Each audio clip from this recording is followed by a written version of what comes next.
Right now, as you watch this video, something has already gone silent in the eastern Mediterranean. Not a rumor, not a warning, but a shutdown.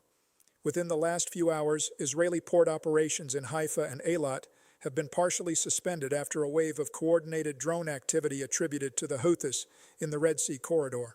Shipping trackers are reporting over 30 commercial vessels rerouted in under 12 hours.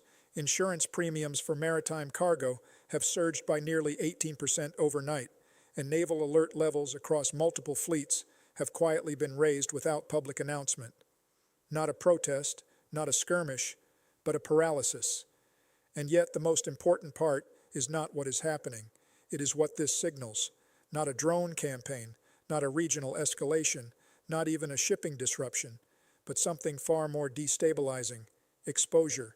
Because what unfolded overnight was not random, it was synchronized. Multiple strike waves, multiple vectors. One corridor effectively pressured into operational silence. And here is the word that no official briefing has fully used yet, but analysts are already whispering it behind closed doors: blockade. Right now, insurance underwriters in London are redrawing risk maps. Naval commanders are recalculating response windows, and global shipping firms are asking a question they avoided for months. How fragile is the Red Sea route really? Because if a handful of drones can force commercial giants to reroute mid-ocean, then the system was never stable to begin with. It was only untested. And tonight that test has already begun, without permission, without warning, and without a clear endpoint. The question now is not what was struck, it is what just quietly broke open underneath it. And the answer changes everything about this conflict. The Houthis are not escalating because Israel is weak. They are escalating because the global maritime system is dependent on routes it cannot fully protect in real time. In other words, this is not a failure of defense. It is a failure of visibility and control over distributed threats. Or in one sentence, this is not a shipping crisis because drones are powerful. It is a shipping crisis because global trade was built on the assumption that disruption would always be slow enough to respond to. And that assumption is now collapsing. In the next few minutes, I am going to walk you through exactly how a relatively small, low-cost drone campaign managed to force partial shutdowns at critical Israeli ports, why naval superiority is no longer translating into commercial security, and how insurance markets, not governments, are now effectively pricing war in real time. We are also going to break down two possible paths from here. One where this remains contained within the Red Sea theater, and another where maritime fragmentation spreads into the Mediterranean and global energy corridors. But before that, there is something urgent you need to understand, because this is moving faster than official statements, and that is why you should subscribe and turn on notifications right now, because the next 72 hours of this story are expected to bring new strikes, new retaliations, and potentially new route closures. And if you are 48 hours behind in understanding it, you are already behind the decision makers who are reacting to it. What looks like a regional drone campaign is actually becoming a live stress test of global trade itself, and most people are not seeing it yet. Let us go back to the night of April 19, 2026, 22:40 local time, Red Sea Maritime Corridor, approaching the Bab el-Mandeb Strait. On the surface, it looked like another routine high-risk shipping window. Convoys spaced out, naval escorts maintaining distance, AIS signals flickering across commercial dashboards in London, Athens, and Singapore. Nothing unusual at first glance. Container vessels continued their standard pacing. Oil tankers held steady speed profiles between 10.5 and 12 knots. Port authorities in Israel were still processing inbound cargo schedules worth an estimated $3.2 billion in weekly maritime throughput across Haifa and Eilat combined. Normality was still intact, or at least it appeared to be. But beneath that surface, something had already shifted. Satellite tracking systems later confirmed at least 7 low-altitude aerial objects moving in staggered formation patterns across a narrow maritime corridor. Not fast, not loud, but deliberately sequenced. This was not a single strike profile. It was layered pressure, timing designed to saturate reaction capacity, not overwhelm it. Stop. Read that again. 7 objects, 1 corridor, multiple waves, and then the silence. No immediate interception reports were publicly confirmed in real time. No emergency broadcast was issued to commercial fleets until minutes after initial detection. For that brief window, between detection and response, the system was exposed. Engines off, transponders still blinking, ships continuing forward into uncertainty. One shipping executive later described it as watching a highway keep moving while the traffic lights had already died. And this is the key detail most reports miss. This corridor is not just a maritime route. It is a circulatory artery for global energy flow between Asia and Europe. When it slows, inflation does not announce itself. It quietly enters grocery receipts, fuel contracts, and insurance recalculations. Dry timber had been stacking for years, drone warfare in Yemen, maritime congestion from Ukraine spillover, insurance repricing after previous Red Sea incidents. Everyone saw fragments, no one saw convergence, and then, overnight, convergence became reality. Revelation number 2, and this one nobody saw coming in the early headlines, because the first casualty of maritime escalation is not always destruction. It is routine life slipping into abnormal fear. Before the first confirmed drone alerts, the city of Haifa was operating in its normal rhythm, fishermen leaving at dawn, cargo handlers reporting for night shifts, cafes near the port district still serving early workers. The sea looked calm, almost indifferent, under a pale coastal sky. Children were still in school. Offices were still open. Shipping clerks were still processing manifests worth hundreds of millions of dollars in scheduled imports. And then, within hours, that normality began to fracture. Port security advisories instructed non-essential personnel to remain indoors near sensitive dock zones. Cargo loading schedules were suspended in staggered intervals. Emergency maritime protocols were activated without public fanfare. And in that silence, something important happened. People stopped asking what is being traded and started asking what is coming through the water right now. One dock worker, identified in local Israeli reporting as David Cohen, described hearing repeated naval alarms without immediate explanation. "We just kept hearing the signal," he said, "but no one told us what was actually happening outside the perimeter." Let that land. No panic announcements, no dramatic broadcasts, just procedural silence layered over uncertainty. And here is where moral framing collapses into reality. Disruptions of this kind do not only affect militaries or governments. They affect the unnamed workers who load ships at 3 a.m., the families dependent on port-linked wages, and the logistics chains that quietly sustain daily consumption. Then comes the word substitution that matters. Officials referred to the event as a security incident. They did not say blockade pressure. That was not an accident. That was language discipline under stress, because if it is called what it is, then the response threshold changes immediately. And here is the most uncomfortable question no briefing wants to answer. At what point does repeated disruption stop being an incident and start becoming a new normal that people are forced to live inside? CTA.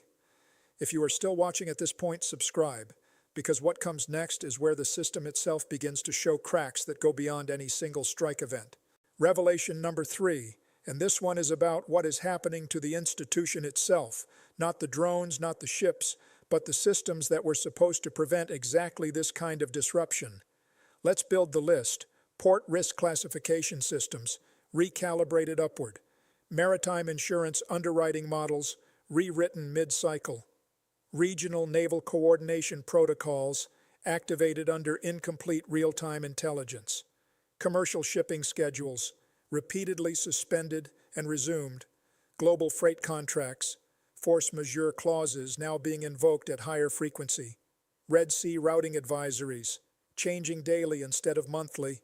Corporate logistics forecasts, now operating on uncertainty bands instead of fixed timelines.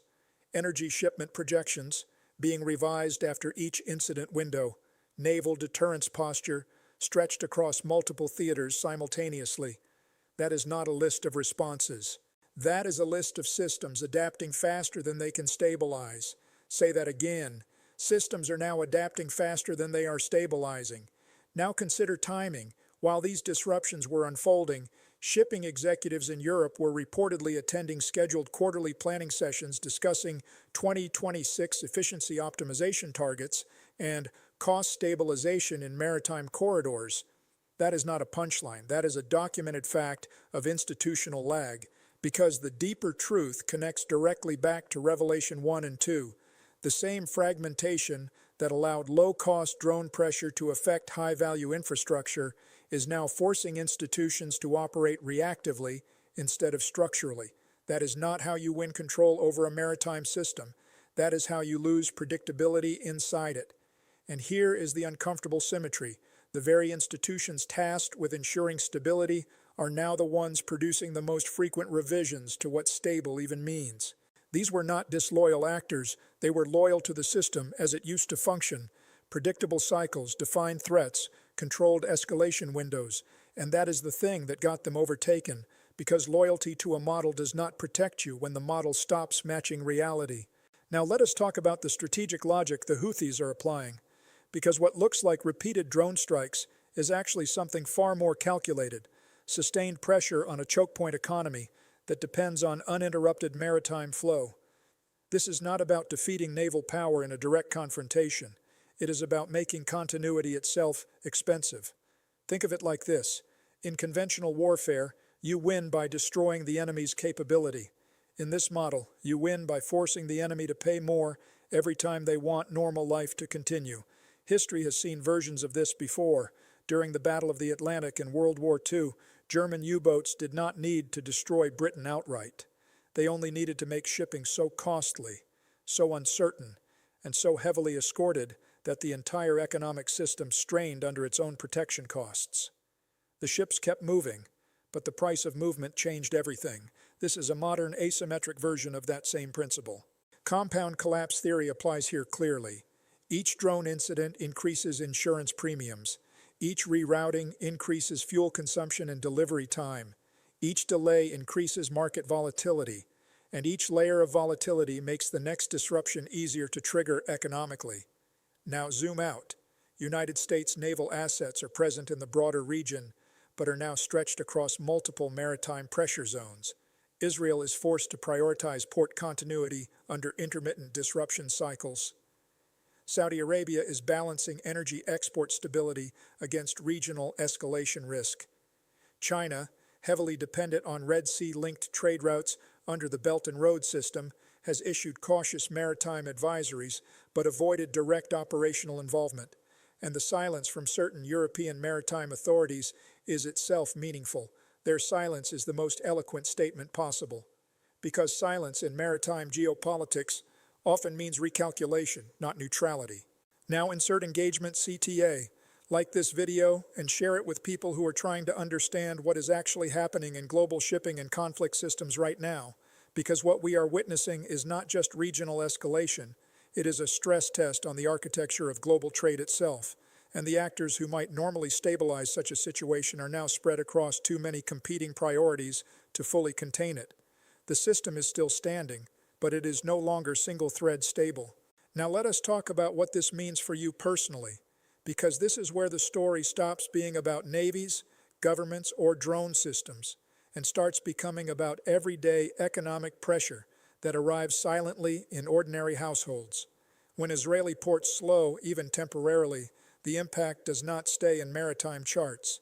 It moves through supply chains that already operate on tight margins. Shipping insurance premiums across high-risk corridors have reportedly increased by 10% to 20% in recent adjustment cycles, according to maritime risk analysts cited by industry briefings. That cost does not stay with shipping firms, it gets distributed forward. Fuel logistics are the first layer. A disruption in Red Sea routing can add thousands of extra nautical miles for rerouted vessels, increasing fuel consumption by up to 15% per voyage in some cases, depending on cargo class and detour length. That cost is already in your wallet, not as a forecast. As a gradual adjustment embedded into pricing, especially in imported goods, fuel-linked transport costs, and even food supply chains that rely on long-haul shipping stability.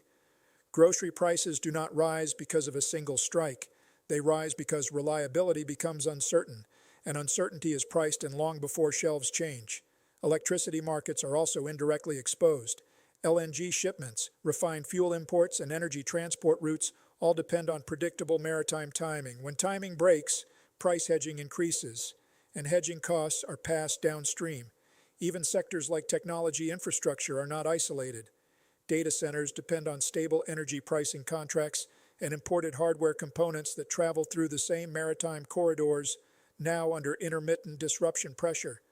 The ports are not the endpoint of this system. They are its entry point into everything you consume, and this is the key image. A drone in the Red Sea does not need to reach your country to affect your economy. It only needs to make the route between economies less predictable. That is what turns a regional conflict into a global cost structure shift, and the uncertainty it creates is already spreading quietly through markets, invoices, and future contracts. There is a genuine counterargument that requires honest acknowledgement. Presenting only one side of this situation would turn analysis into narrative, and this channel is not going to do that. Many maritime security analysts argue that the current disruptions, while serious, remain operationally contained.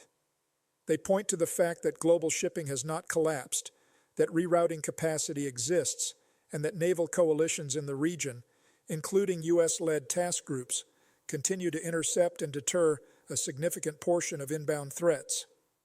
Fair point, we report it.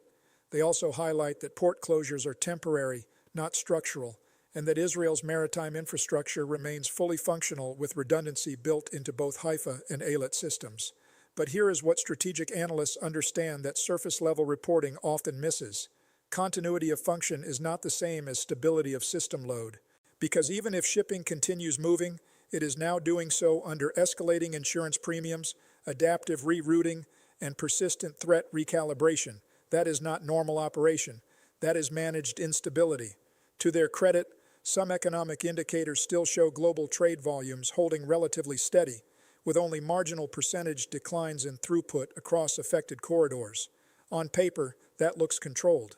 But on the structural level, those same metrics mask something deeper, increasing dependency on contingency protocols that were never meant to become permanent infrastructure.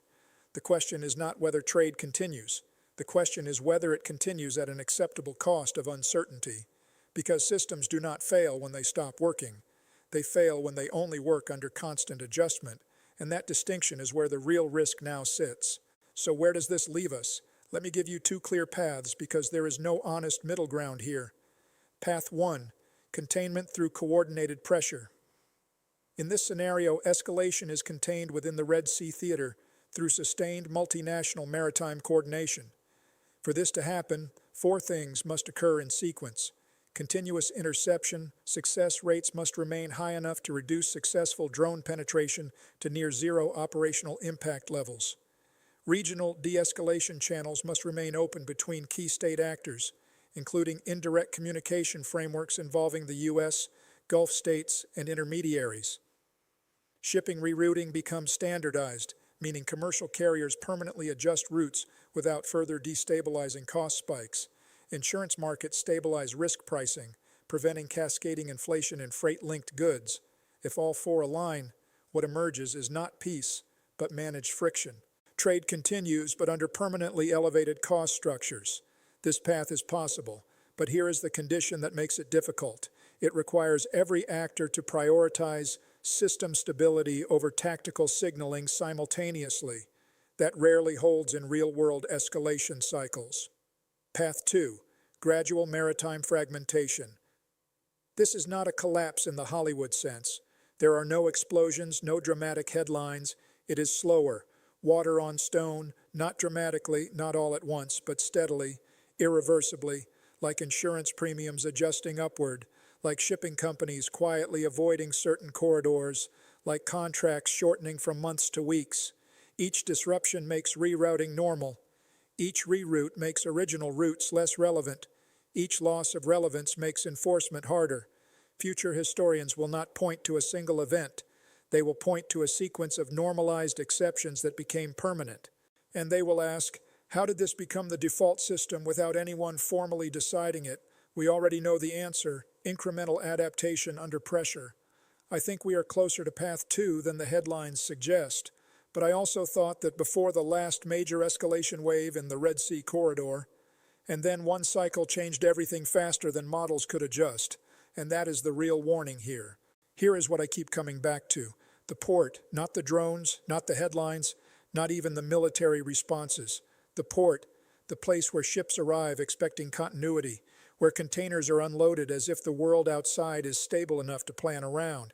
Because what has changed is not just security, it is expectation. We started this story with Israeli ports quietly shutting operations overnight under drone pressure in the Red Sea corridor. But the deeper reality is that ports were never just physical entry points. They are confidence made concrete. When they function, the world feels predictable.